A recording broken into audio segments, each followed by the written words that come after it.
Um, I think I want to go back to our first round encounter with USD. When we played USD nung first round, wherein she had the chance. I drew up a play. She had the chance, and it was a wide open shot na miss niya, and she was crying all over. Sabi, no confidence, etc., etc. Then there's a timeout that happened. There's another timeout that happened. Nung pag-timeout ko, another play draw up for her. And after that, nagkaroon ng dead ball, another possession for us, another one for her. Kasi, that's how I give confidence to these players. I believe in each and every one of them. And she was telling me, Coach, wag sa akin, or bakit sa akin, I keep missing shot. I was telling her, at the end of the day, you know, the confidence has to be there. Okay? Whatever happens, we live and die with that. If ma-shoot mo yun, magaling ka. If hindi mo ma-shoot yun, I'll take the blame for that. And after the shot, she made the overtime shot. She was running to me and telling me, Coach, thank you, Coach. For me, it's not about me. It's about them. Diba? That's the hard work, the work that they put in, day out. And sabi ko before the game, you know, God will always provide for those people who work for you. And you can tell naman, even if we're the third in the seeding, with the 3 players there na mythical 5 candidates, I think these players deserve this win. And they just proved that shot was no luck. It was made in the Adamson court every day, every morning. Next na si Cheska. Cheska, 10 points and 10 rebounds, including crucial offensive rebound in the last 5 seconds ng fourth quarter. So, ano mga sabi mo, Cheska, na yun nga, lamang yung Ateneo ng 49-47, tapos overtime, at saka eventually na ipanalo para makapasok kayo sa next stage ng step ladder. What can you say? For me, it's all about the heart. Heart na talagang gusto namin manalo. Kahit na mahirap, pero still, we know na lahat ng, we can do it. It's like, buo kami na kaya namin manalo. Even though despite na lamang sila sa amin, yung nga sinabi ni Coach, tatlong mythical 5 sa team na yon. Sa amin, walang superstar sa amin, but still buo kami na willing na manalo sa game. Thank you, Duele. 24 state bounds, 3 steals, 4 assists, and plus 8. So, ano man tayo na nakalaban kayo sa Ateneo, think na lamang sila sa high. And ito, may chance ba kayo na makapasok pa sa finals? What can you say? For me, while we're doing a huddle earlier, Coach Ryan told us again and again na we can win this game with a big E. So ano yung E na yun? Yun yung big effort na dapat gagawin namin. Kasi kung magbabackdown kami dahil sa mga calls na hindi favor sa amin, pati yung mga shots, dami namin point blank shots, hindi talaga namin masungkit yung panalo. Here we have 3 points, 9 rebounds, 4 steals, and 2 assists. What can you say na yun sa effort mo sa ibang departments yung nagdala sa inyo sa panalo? What can you say? Sa akin, titiwala lang din naman ako sa mga ka-teammate ko. Binigay ko lahat ng best and lahat din naman sila. Nagtiwala lang kami sa isa't isa. Pag nakakashoot si Casey, go lang. Kaya din naman namin gawin eh.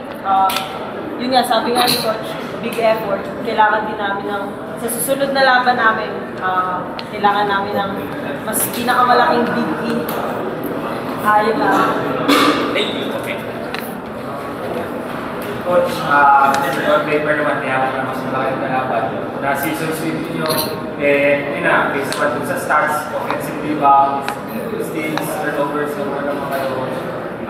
Ano lang siguro yung team target nila, besides the advantage of the other team, box, maybe other attributes, nagkagalo talaga ng paraan para matalo sila chances?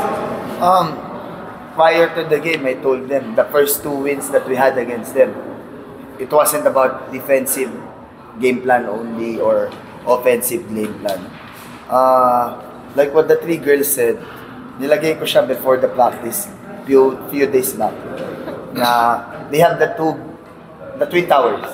Definitely the Mythical 5 members. If Junis didn't had a suspension, I think baka part siya ng Mythical team na yun. So, I was just telling them about the Big E.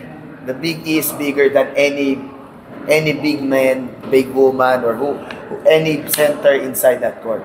Big E stands for effort, right? Kasi yung effort, it can goes down to a lot of things. It's not about who are you facing, you know. There's no height with the effort. Diba? Walang height sa effort, walang weight sa effort. It's about pure work. And again, going to the game, we know who we are against. True? Then I was telling them na the last game where we won against them means nothing if you don't win today. And yun yung magnitude na sinasabi ko sa kanila. And I was telling them also to reflect on what are we doing last year. What's the date today? 30th? Last year, 30th, kanya-kanyang kain na kung saan-saan yan. Di ba? Yung mga bagay-bagay, yung iba nagkukwek-kwek pa ata, yung iba nakatambay kung saan. And this year, it's God's plan. He wanted to give us opportunities, you know. Kasi He knows na they've been working hard the whole season.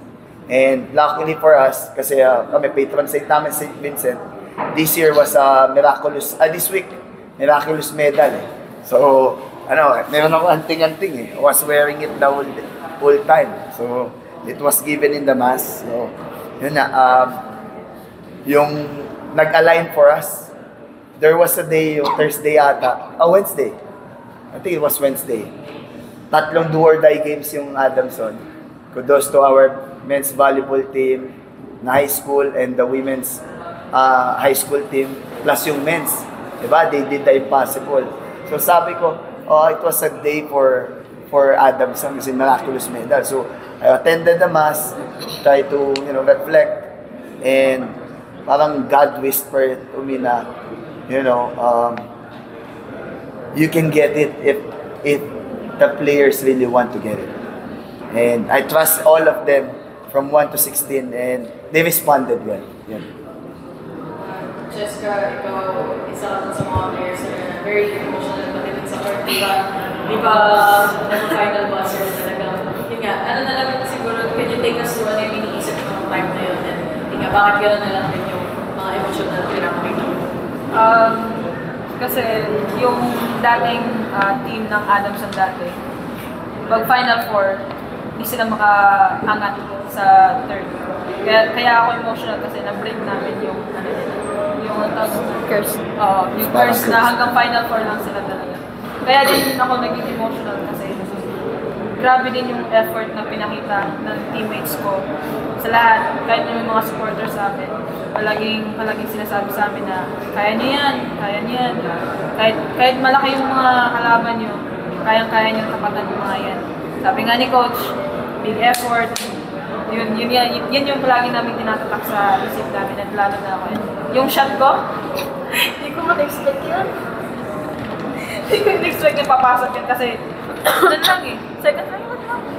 As in, hindi ko talaga expect na papasok yun eh. Siguro, narinig din ni God yung panalangin ko na kahit ito lang, bigay niya sa akin. Team, para sa'yo, medyo nag-struggle ka sa shooting mo 113, pero yun yan, bumawi ka naman 19 sa second floor steals. Siguro, ano na lang yung naging mindset mo the whole game, yun yan, medyo hindi mo pasok yung tira mo, pero tuloy-tuloy yung effort mo para sa team. Sa akin, nag-effort lang ako para sa team, and kung sino yung nakakapasok, yun bibigay ko. Alam ko nag-struggle ako sa shooting ko, nawawala ako. Binibigay ko kay Ate Eta, syempre. Siya yung, sa kanya ako may tiwala, and then kay Ate Apag sa lahat ng team ko. Alam kong nag-struggle ako sa shooting ko, pero alam ko na pag binigay sa akin, alam ko na mapasok. Yun lang. Yun yan. Elaine, sabi na, ikaw nga yung isa sa mga talaga pinagkakatiwalaan ng teammates mo, ng coaches mo dun sa offense. Siguro, paano din natin na-take yung ganong responsibility, especially ganito kalaki yung laro na kumbaga season on the line. Actually, kanina, malapit na mag-cramps eh.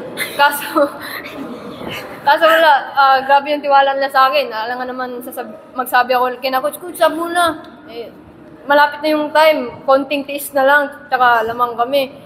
So, yun, pagka may tiwala sila sa akin, gagawin ko pa din yung yung mga plays na binibigay ni Coach sa amin. Coach, madalas mo nasasabi, your team is not the biggest, your team is not the most talented. Pero, can you talk about yung pag-respond nila sa pag-ibig sa kanila na being able to say na sila yung team na may most effort with the way that they're doing things right now, or may hinahanap ka ba lalo na pag-laro niyo yung university? I'll base on the stats. You know, I think the effort itself na binibigay ng mga players today is tremendous. Just imagine, di ba? Sabi mo nga, we're the smallest team, possibly one of the smallest team. But if you look at the stats, we had 99 attempts. And they only had 59 the whole game. Almost doubled of their attempts. From there, makikita na natin. You know, we're getting more touches. Why? Offensive rebounding, we got 31. So, sabi ko nga, before the game, it's about wanting it more. If you want it, they will not give it to you. Okay? We have to work for it. And these players we've been through a lot. Questioning each other, challenging each other, you know, sa position namin with the players we have. For example, point guard, we can use 3 to 4 players. Shooting guard, 2 to 3 players. Wala talagang shoe-in eh. But again, it was a healthy competition in a way na we're in responding to the big effort that we're asking is not just normal. It's becoming a habit. Diba? And yun, when we're down in the fourth quarter, after the Junis made the 3-point shot, it was all about the word that we also put in it. It's accountability. Accountability with each other. She made a mistake, let's back her up with another stop or another basket.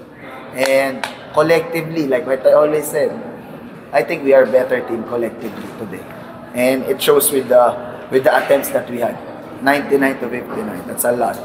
Knowing na, well, nothing against anyone. In the first quarter, we only had like 1 foul lang. Fourth quarter, 1 foul lang din. So, ano lang yun, it shows the focus and effort ng players today. To the players, Chess kayo at 10 rebounds, Kim 9, Elaine 8. Can you just talk about yung experience na having to grab those rebounds against Sarah and Casey? For me, yung nilagay ni Coach kanina is be tough. So, after na mag-take nila ng shot, kailangan namin mag-box out. Minsan na lang, magpabor yung bola sa amin. Sa amin talaga tumatalbog, kaya kailangan din namin kunin yung rebound na yun. Lipad na nunipad. Talagang nagka-cramps na nga kami kanina kakatalon eh. Pero yung kagustuhan lang talaga namin na makuha yung bola, offensive, defensive. About wanting it more. Yeah. About wanting it more by Coach. Kasi iniisip talaga namin na final game na lang to. Tapos next stop na lang. Sa akin, talon lang ng talon. Bala na makuha lang yung bola. Pwede na nang gawin. Yan lang. Coach, Yes. throughout the season, the calling card of the team has been defense. Yes. And moving forward against USC, possibly NU, how do you think that defense will help you? They are the top 2 teams for no reason, diba? For a lot of reasons. And kita niyo naman for the last decade, like what I always said, NU has been dominating women's basketball. And from last season, you can see how UST is slowly climbing up there after winning the championship. For us, before the start of this game, it's something new to these players. Ako, to be honest, I'm rookie sa Final Four as a coach. It's my second year, so still a rookie. But then, embracing this together with the players is something I'm always looking forward to. You know, something na when you build something in any organization, system, etc. You know, ang sarap, it feels good to see the growth together. You know, we're growing together, you know, we're building a lot of things together. And now that nakuha na namin yung identity namin as a defensive team, we have to double it down. Mainly because you're playing against one of the best offensive team in UST. Ang daming firepower. Even if isa lang ang mythical team member dun, I think 8 to 10 players dun can be part of a mythical team. So, the effort has to be bigger than the Big E. Kung pwede, biggest E. So, we'll try to find ways.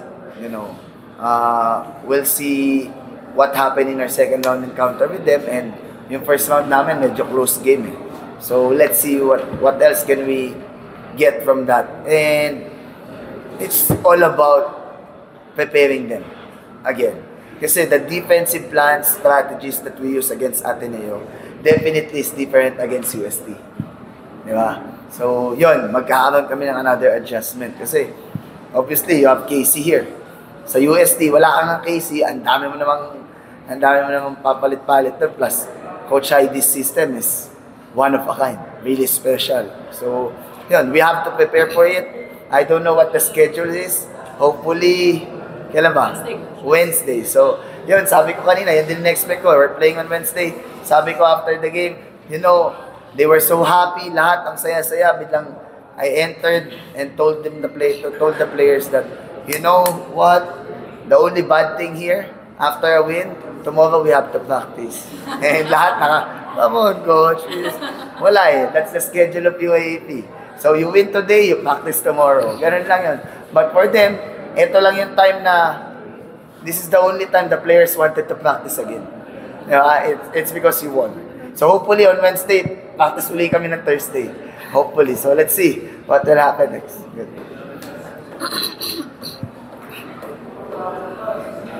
What we play next against UST nga. Yes. Second step ladder. It's been a long while. 30 years na yung last time na nakarating ang Adams sa finals. It was breaks by Mihawag na. And this time is very different. Sila kasi siyempre, mabigat na ngayon eh. So, what can you say na first time against UST, very close. Kaya lang hindi na maganda yung resulta ng second round sa UST. So, what can you say? I think UST has the firepower, you know, the players that can turn on the switch any single time. And for us, same to what we did against Ateneo, we cannot stop until the end. Even if, for example, you're up a lot, like 10 points, 15 points, in a span of 1 minute, 2 minutes, kayang-kayang habulin yan. So, for us, the approach should be keep it close. We have to give ourselves a chance to win at the end. If God's plan is we can beat them by a lot of margin, then be it. But if it's close, then be it also. For us, just give ourselves a chance to win. And it's by, you know, playing side by side on a neck to neck, and hopefully we'll have a chance to close out the game. And it's very exciting for everybody.